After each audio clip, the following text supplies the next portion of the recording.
আমরা আদেও কি হাদি হত্যার বিচার পাবো? কখনোই না। কারণ এই রাষ্ট্রই হাদির খুনি। এই রাষ্ট্র কখনোই চায় না হাদির খুনি বের হোক। না হলে মানলাম হাদির খুনি ভারতে পালাই গেছে, কিন্তু তার সহযোগী সবাইকে ধরার তো কথা। কিন্তু কি করছে? তারা বালটাও ছিঁড়ছে, কাউকে ধরতে পারেনি। এই যে আসিফ নজরুল ভারত নিয়ে মুস্তাফিজুরকে পোস্ট করলো, সবাই এখন থেকে সেই দিকেই ছোটে, ক্রিকেট আর ক্রিকেট। তো এটা একটা আমার মনে হয় একটা চক্রান্ত।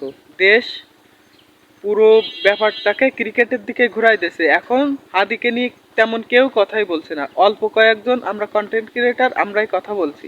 তাছাড়া সবাই এখন থেকে ক্রিকেট নিয়েই সবাই ভিডিও তৈরি করছে, কিন্তু হাদি হত্যার বিচার যে আমরা পাই না, এটা সবাই ভুলে গেছে। আদি ভাই তো বলেই গেছে, যদি আমার হত্যার বিচার না করতে পারেন তাহলে নতুন হাদি জন্মাবে না, এইটুকুর জন্যই আমার বিচারটা করিয়েন। কিন্তু দেখেন, আমরা সেই হাদি হত্যার বিচারটুকুই করতে পারলাম না। এর সাথে রাষ্ট্র জড়িত, আর আমরা যে সাধারণ মানুষ এখন মুখে তালা লাগাই আছি, আমরাও জড়িত। কথা বলতে হতে গেলে ভাই কন্টেন্ট ক্রিয়েটার লাগে না। আপনারা তো কথাই বলছেন না, কথা বলতে গেলে কি কন্টেন্ট ক্রিয়েটার লাগে? আপনি আপনার নিজের জায়গায় থেকেই কথা বলেন। আমরা হাদি হত্যার বিচারের আশা ছাড়িনি, ছাড়বো না। রাজনীতি করেছে এবং তার কোনো খারাপ রিপোর্ট নেই এমন ব্যক্তি পৃথিবীতে আমার জানা নেই।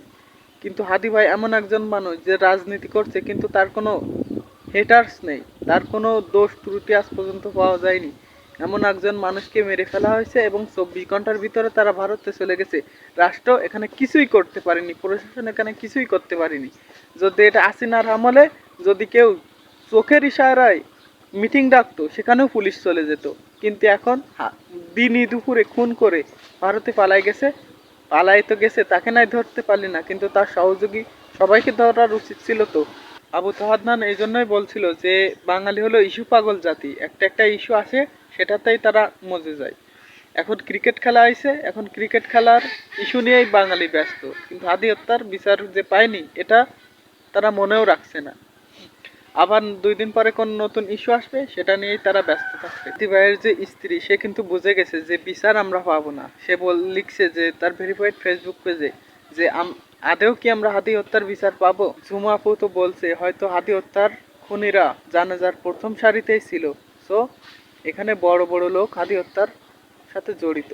এমন একজন মানুষকে মানুষ কিভাবে মারতে পারে যে তার শত্রুর সাথেও ইনসাফ করতে চেয়েছিল।